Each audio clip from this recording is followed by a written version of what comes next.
The Lord laid on my heart to talk about the holidays a little bit. Stress. Anyone been under stress lately? Yeah. Oh yeah.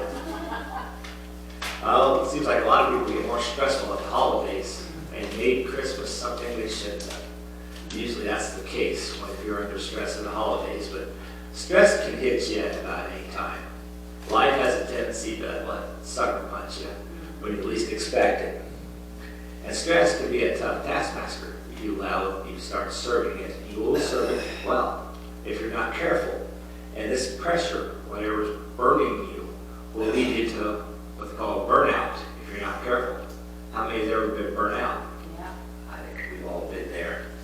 So I just want to share the definition of stress first so we're all on the same page.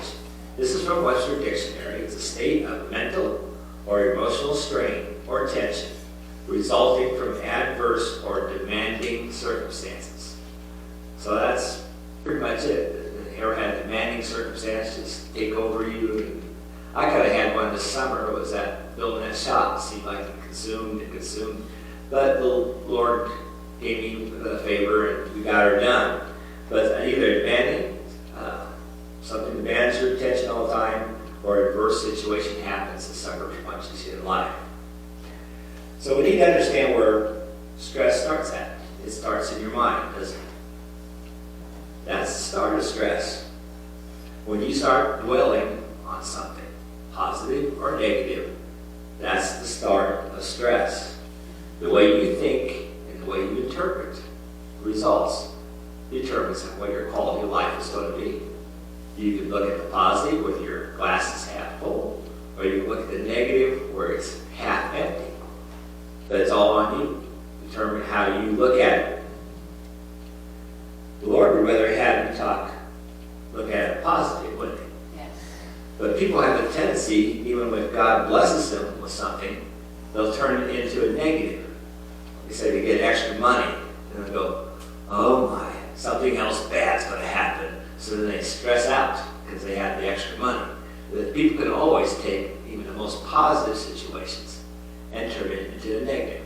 If that's the way they focus their minds. If that's the way they think. But God wants you to think positively. Isaiah 26:3 tells you this. You will keep in perfect peace all who trust in you, all whose thoughts are fixed on you. So put it bluntly, the truth never does change. Trust in the Lord and you'll live in peace. I said, well, Pastor, you tell me that all the time. Well, I'm going to tell you, suck it up, buttercup. Get it back. That's right. Yep. Sometimes that's the same thing. Trust in the Lord, stand your ground, and trust Him, and then He will answer when in due season. So I can tell you either one. You come to office, I'll let you decide how you want me to answer. Trust in God or suck it up. But then stand. One don't sound too good, does it? You know, it sounds pretty harsh. But sometimes that's the way it can work out.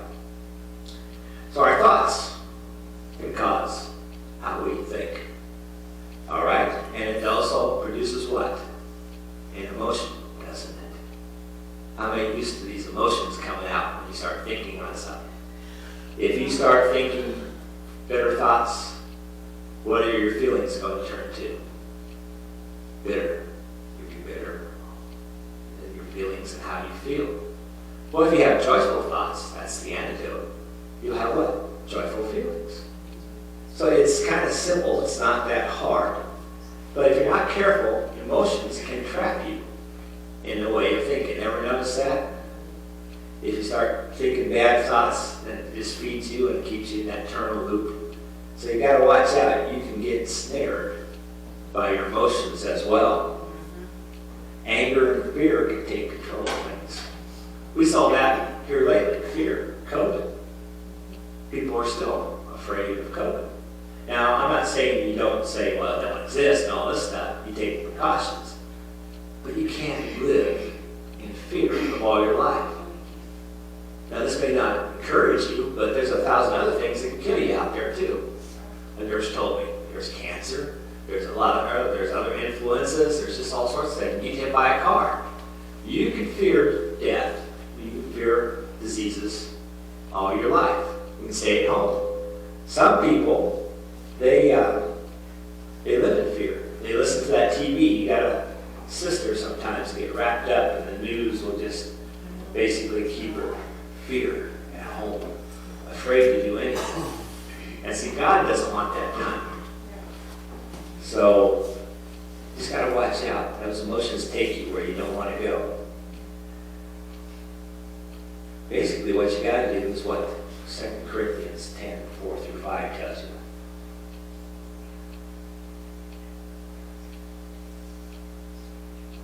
We are human, but we don't wage war as humans do. We use God's mighty weapons, not worldly weapons, to knock down the strongholds of human reasoning and to destroy false arguments. Those are your two biggest enemies right there. Human reasoning and false arguments.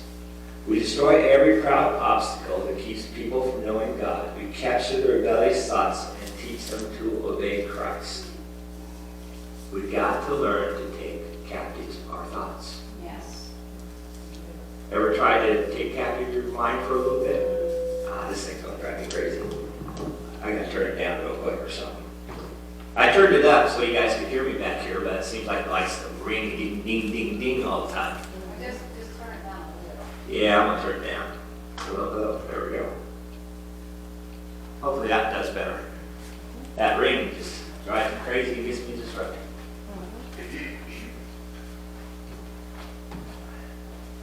So we'll try another balance sometime later. So ever try to take captive your thoughts for 5 minutes? Just focus on something for 5 minutes. Just focus on God for 5 minutes. And see what else pops into your mind after a while. So it's a lot harder than what you think to take captive of your thoughts. But we need to start training ourselves to do that. Or our thoughts go, and our emotions go, and before you know it, you're in trouble. See, emotional immaturity can make you a prisoner to your feelings all the time if you're not careful. Fear, doubt, stress. You can just stay in bondage, stress for the rest of your life if you're not careful. If you don't start taking control of your thoughts, the way and your emotions. And emotions, what? Will always lead you to highs, lows, highs and lows all the time, don't they? And you can feel high and feel real good, then next thing something else happens, takes you low. And you don't make decisions. I'll give you some good advice. Do not make decisions on high emotions or low emotions. Either one can get you in trouble. For an example, on a high emotion, when people date, first date, they see each other, they get the Google eyes, and they just fall in love, and all that stuff. But then they don't start seeing that, hey, this might be a lifetime commitment. This might get, Bill might be spending the rest of the life with this person. And then you realize, I don't think we're good for each other. Say, you've got to watch out. My wife's going, maybe I should have thought better. Or an emotional low can take you the other way, where you don't do anything. Oh, I'm never going to win, never going to accomplish anything. Those are lows. Can keep you from doing what you're supposed to do. So what you kind of do is kind of wait until the emotions kind of stabilize, and then you start evaluating and making your decisions. You don't do it while the emotions are up or high or low. And nothing's really needs that fast of an answer. There are life and death situations, don't get me wrong. They happen. But nothing really needs that fast of an answer. Usually it's high pressure sales if it is.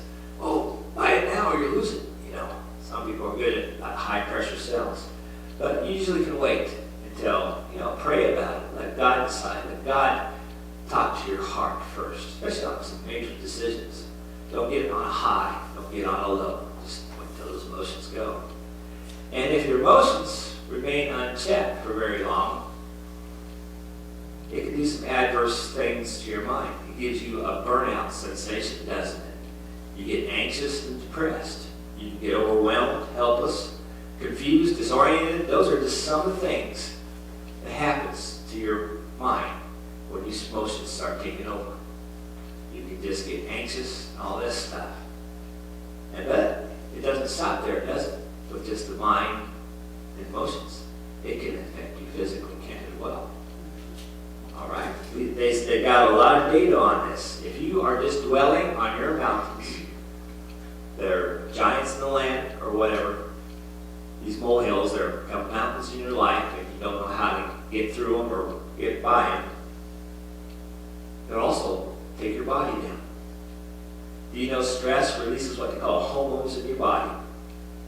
And they're okay for short-term stuff. They may help you out in a short-term stressful situation. It gives you that little extra strength, the ability to do something, a little motivation, but it stays there for a long time. That physical fatigue, tiredness comes in, easily get sick, you overeat, undereat, either extreme. Rapid pulse, high blood pressure, wow, starting to sound like me. Frequent headaches, backaches, indigestion, difficult sleeping. If those things remain with you for a while, it will take toll on your body and cause you a lot. They call stress the silent killer. It slowly, silently kills you. That's what it does.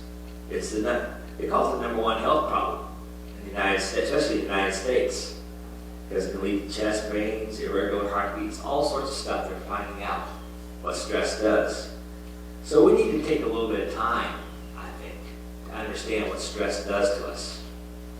First, you got to understand there's different levels of stress and everything. Did you know not all stress is bad? Okay, but sometimes you need a little motivation to do something.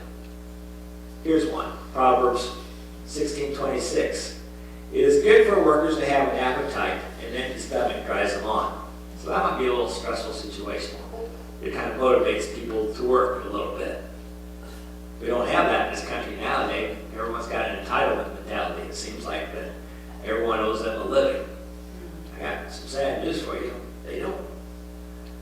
So there's that little proverb in there. A little stress doesn't hurt you. Go out and work. It can help you face responsibility of raising children. That can be stressful at times, can't it? Especially when it comes time to discipline them. Well, you got the stress, the responsibility, and you want to see them grow up right. So sometimes you do the unpopular thing and discipline them. Unfortunately, we've got psychiatrists and all this stuff in this world that say, oh, you can't spank your child, you'll hurt them. Well, I've seen studies where there's direct access from the behind to the ears. They tend to open up sometimes after that. So we got a little bit of stress. It's not always bad. It's just if it prolongs. The fact is, trials happen in our life. And guess what? That little stress produces what? Maturity and perseverance. So James 1:2-4. Dear brothers and sisters, when troubles of any kind come your way, consider it an opportunity for great joy. For you know when your faith is tested, your endurance has a chance to grow. So let it grow. For when your endurance is fully developed, you will be perfect and complete, needing nothing. A little bit of stress, the trials of life, is what gives you the backbone to stand. Remember I said, suck it up, buttercup. Stand. Sometimes that's necessary. You got to learn to stand.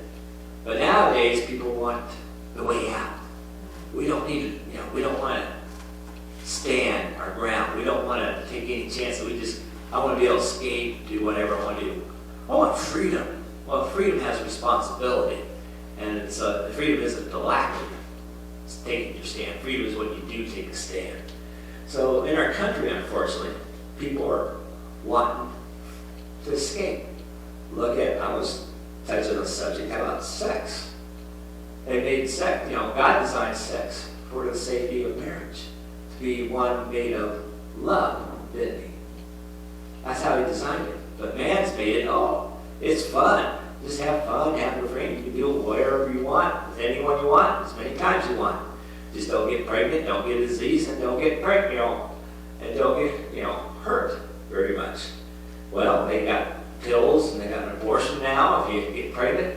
Offer everything under the sun so you can avoid responsibility and you can have your way out. What they don't tell you is while you're doing all that garbage, your heart is breaking. Your heart is destroying yourself. You're destroying your soul.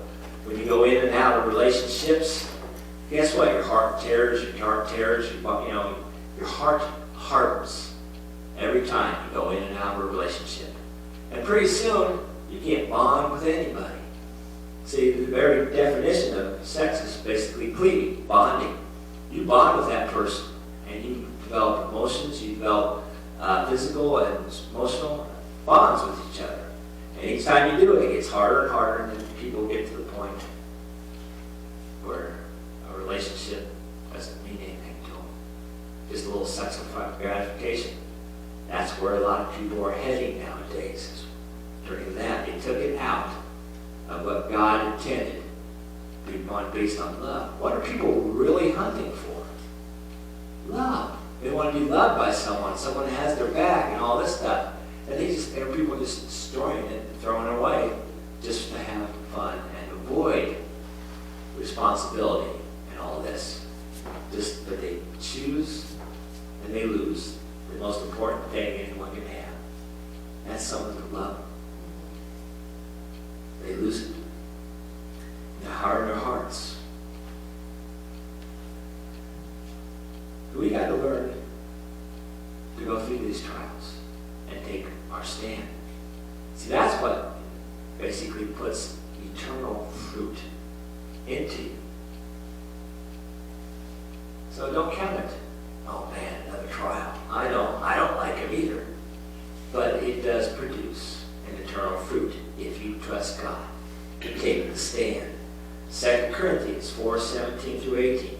For our present troubles are small and won't last very long, if they produce for us a glory that vastly outweighs them and will last forever. So we don't look at the troubles we can see now, where we fix our gaze on things that cannot be seen. For the things we see now will soon be what? Gone. But the things we cannot see will last forever. You want to learn how to go through your trials? What you do is you focus on the eternal, not on the temporal. So where's your focus? Where's your eyes at? Where's your thoughts at? Is it on God and going to heaven? That'll get you through the trial. If you have to wait on God, you have to suck it up, buttercup. But, or are you going to focus on the trial and the temporal that will soon pass away?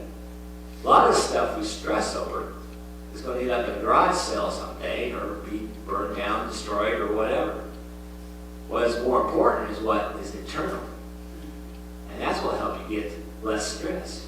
When you go through life, you learn not to focus on that stuff, but you focus on what is important. Heaven. But if you're not careful, the unhealthy stress comes in. And after a while, it leads to burnout. How's it like to be that person who wrote this? Psalm 6, 1 through 7. I'm worn out from my groaning. All night long I've fled my bed with weeping and drenched my couch with tears. My eyes grow weak with sorrow. They fail because of all my clothes.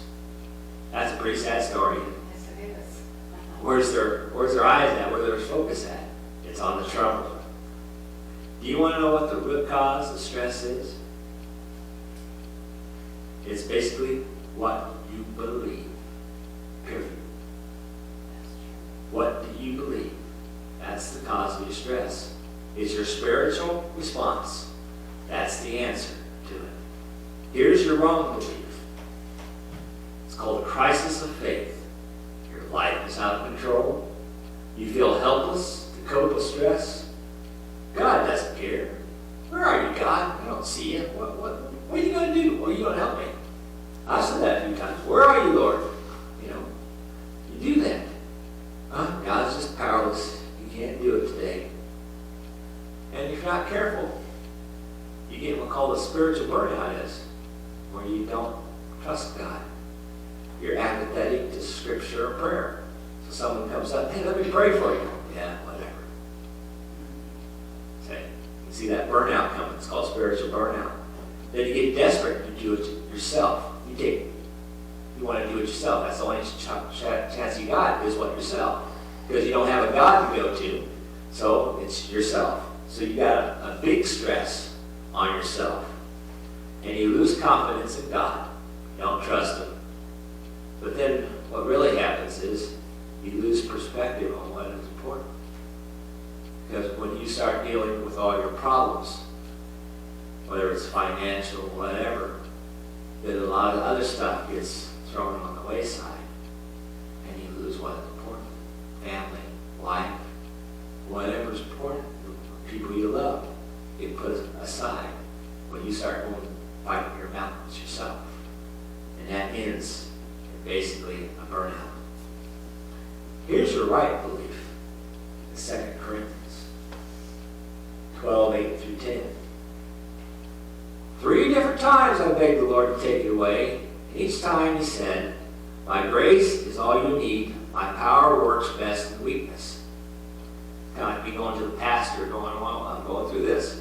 Well, he says the same thing back to me. Well, I was going through a money crisis. How's your tithe? How's your giving? How's your stewardship? His answer never changed. Well, God's answer doesn't change either. His grace is all you need. His power works best in weakness. So now I'm glad to boast about my weakness, so the power of Christ can work through me. That's why I take pleasure in my weakness and the insults, hardships, persecutions, and troubles that I suffer for Christ. For when I am weak, then I am strong. Kind of sounds like an opposite, doesn't it? See, trials allow you to recognize you're not the cat's meow. You don't have everything under control, do you? The pressure, if it's done right, will push you closer to God. If not, then you'll run from God. See, you're going to basically rely on God for your strength, is what you're going to do. And you're going to rely on His infinite power. He does have the power to make things right and do things you need. But it's done in His timing and not your timing. All right? So if you trust God, that's when you'll have the peace you need to cope with the stress. So how do I transform from a stressful life to a peaceful life? Ever heard this guy called Elijah? The old prophet? He did these wonderful things. He called down fire on all this watered down wood and stuff like that. Put all their gods to shame. Those people kind of got mad at him and started threatening his life. There was this queen that wanted to come kill him. So he got stressed out and he ran. He ran and he ran. So he just kept on going until he finally wore out. But then he had to rest. Sooner or later he had to rest. And he did. He rested by a bush, and God had mercy on him and gave him provision. Water He provided and bread. So after you get all stressed out, do your dancing or whatever, run around with a chicken with your head cut off, and you take time to relax, God's provision will kick in. Psalms 23, 2 through 3. He makes me lie down in green pastures. He leads me beside quiet waters. He refreshes my soul. He guides me along the right paths for His name's sake. I'm like anyone else. I can get wound up, and all my lands get going. I can see God up there. Okay, calm down, son. Finally, when you calm down, He'll lead you to where you need rest, and He'll lead you to that quiet place. Sometimes you gotta leave the stress alone. Stop touching it. Stop playing with it in your mind. What you got to do is leave it alone and go through that quiet pasture He's provided. But we got to keep touching it, keep playing with it, keep playing it in our mind. Stop it. So you got to pull back. So the definition of sanity is doing the same thing, the same way, expecting different results. So stop it. Pull back and rest. Rest your body. A lot of people can have no problem doing that, but they were trying to rest your mind. That's a different thing, isn't it? Yeah, you sit there. I saw a lot of people sit there and rest, and their mind's going, they're still focusing on their problem.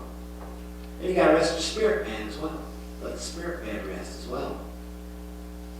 So once you accomplish that, then you can start moving forward with what God has for you. See, when I opened the Sears store, the bottom fell down, all this other stuff, and I just basically shut down.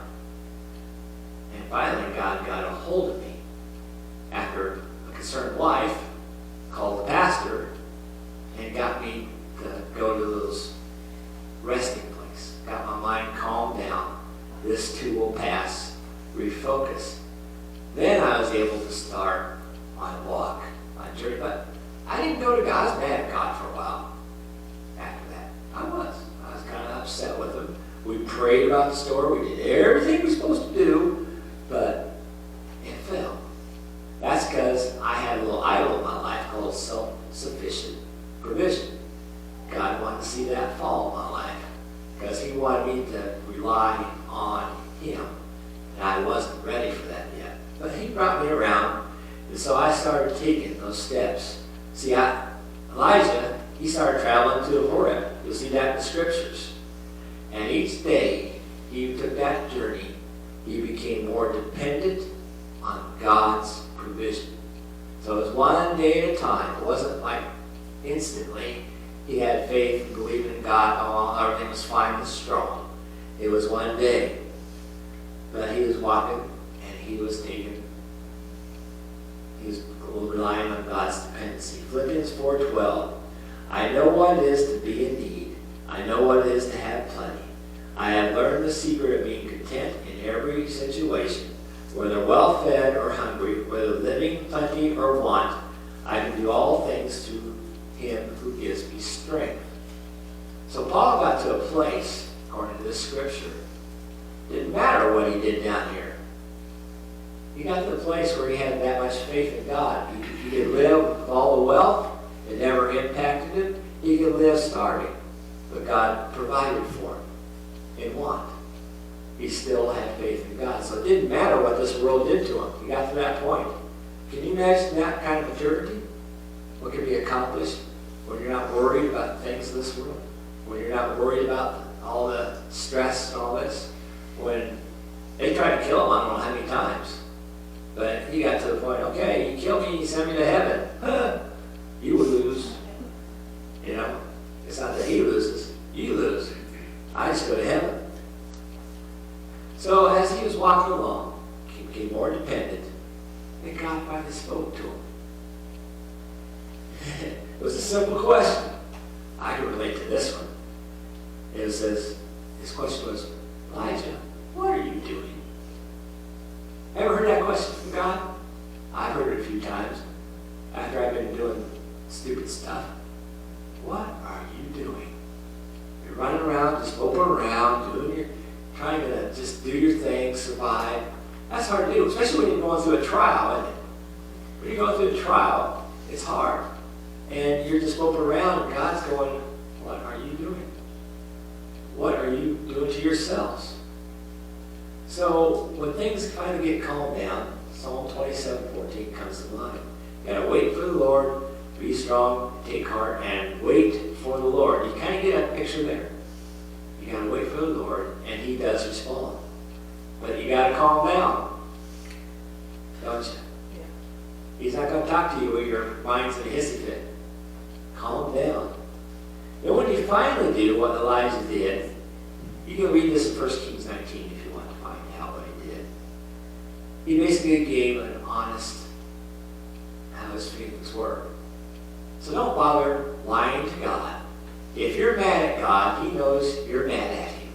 Or you're upset with what he did. Or you're mad at this person or whatever's going through your heart. Don't bother lying to him.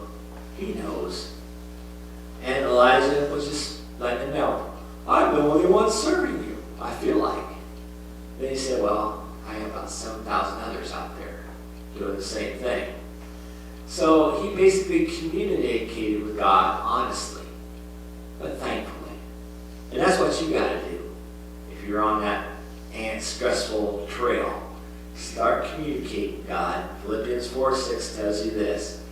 Do not be anxious about anything, But in every situation, by prayer and petition, with thanksgiving, present your requests to God with prayer and thanksgiving. Just be honest with Him. Man, Lord, life sucks. Can we do something about it? You know, just be honest with Him. He knows what you're feeling. You can't hide it. And as he did that, and God was answering, he placed his trust in God. God showed him that he was still in control. What did he send? He sent a wind, he sent an earthquake, and he sent a fire, didn't he? That kind of makes you surrender to God, doesn't it? So when God quakes your earth a little bit, he's just showing you that he's still in control, isn't he? I think that's what he's going to do this country one of these days. He's going to shake it a little bit to show him he's still in control. I don't know, wind, earthquake, fire, you choose. But Isaiah 40:31 tells you this. But those who hope in the Lord will renew their strength. They will soar on wings like eagles. They will run and not grow weary. They will walk and not faint. So once you finally surrender to God, you stop plan A, plan B, double Z, triple D, whatever plan you're on, you finally say, okay, Lord, what's your plan? Too bad we have to take months, weeks, years to get there. What's your plan, God? Then you rest and you just, okay, it's your show. I can't do it no more. When you finally surrender, that's when you finally take some rest. And then the small whisper came to Elijah. Anyone remember that one in the story? That still small voice, after the wind, after the earthquake, after the fire, finally came the still small voice, and God revealed his next step. God's talking to you. Whether you're listening, that's up to you. Remember those internal thoughts I'm talking about that come from you don't know where? That's one of the main ways God talks to you. Is those thoughts. Where in the heck did that come from? Do something better. Do something noble. Do something beyond yourself. You gotta start recognizing that voice that calls you to do something that that you don't recognize. It's not of you. This ain't my reasoning. This isn't my logic. This could be God. Now there's other voices out too. You gotta remember, shut those out. There's a lot of people always yakking and telling you what they ought to do, and you've got enemies to our soul. They're out there influencing people as well, aren't they? The demons and stuff, influencing people to do evil. So we gotta listen for that still small voice that's of the Lord. And just remember, God has your interest at heart. Psalm 32:8. I will instruct you and teach you in the way you should go. I will counsel you with my loving eye on you. See, he's with you. He's never forsaken you. You've forsaken him when you do the stress route. You forsake him is what you do. But once you hear that voice, you need to obey it and do what you need to do. But you walk in a different way. You walk based on his forgiveness, and you begin again is what you do finally.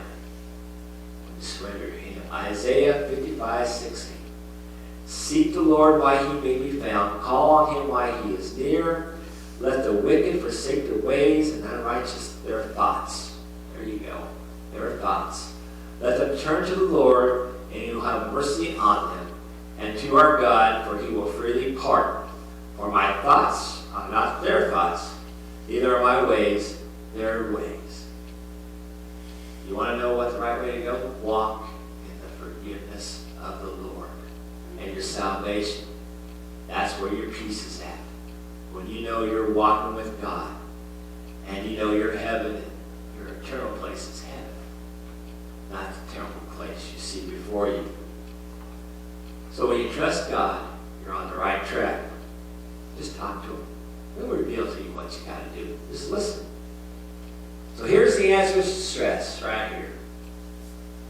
So if you answer these questions correctly, you all pass. 1 Peter 5, 6 through 7. So humble yourselves under the mighty power of God, and at the right time he will lift you up in honor. Give all your worries and cares to God, for he cares about you. First step, humble your heart. Admit you can't do it alone. Then we watch that, and then what happened to Elijah? He surrendered. And if you're carrying a burden you're not supposed to be carrying and you're stressed out, that's not a burden you should have, is it? If you're really burned out, you just can't take it no more, that's not your burden. God never intended you to have that burden. But for some reason, you wanted to carry it. And he'll let you carry it until you get tired of it. And you decide, okay, I need to humble my heart. I can't do this anymore. When you say, I can't do this anymore, and you mean it, a lot of people say it about 100 times. And then one of these times they do finally say, I can't do it anymore. And then they don't. They don't carry that burden. They give it to God. Then Matthew 11, 28, 30. Then Jesus said, come to me, all who are weary and carry heavy burdens, and I will give you rest. Take my yoke upon you. Let me teach you, because I'm humble and gentle at heart, and you will find rest for your souls. For my yoke is easier to bear. So we're getting back down where I started at. What's the answer to stress? Trust God. Or suck it up, buttercup, whatever you want. Psalm 54:4. Surely God is my help. The Lord is the one who sustains me. So if you want a trusting rest, or rest you can have, you got to have a confident rest.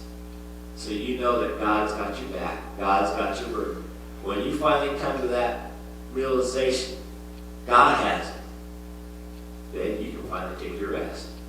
But until then, you're going to carry that burden around. Psalms 118, 13 through 14. I was pushed back and about to fall, but the Lord helped me. The Lord is my strength, my defense, and he became my salvation. That's it. Your eternal walk is what you got to focus on. Everything else will pass. So you got to have a new purpose in your life. A new way of thinking. Well, we have Romans 12:12. Don't be conformed to the ways of this world's thinking. Boy, we do that quite a bit, don't we? We get conformed to what the world wants us to think. We get involved in human reasoning, and it takes us down the path. We got to renew our mind. What? By reading scriptures, listening to the Word, taking what we listen to, and doing something with it, acting upon it. But what you got to do is rely on the Lord. That's when you'll have your rest. When you learn to trust and rely on Him. I want to open it up. If you have a lot of stress in your life, you're carrying a burden you shouldn't, come on up. I'll be more than happy to pray for you. But if all's peaceful at home, all's well, that's good too. Anyone need prayer against stress or anything going on?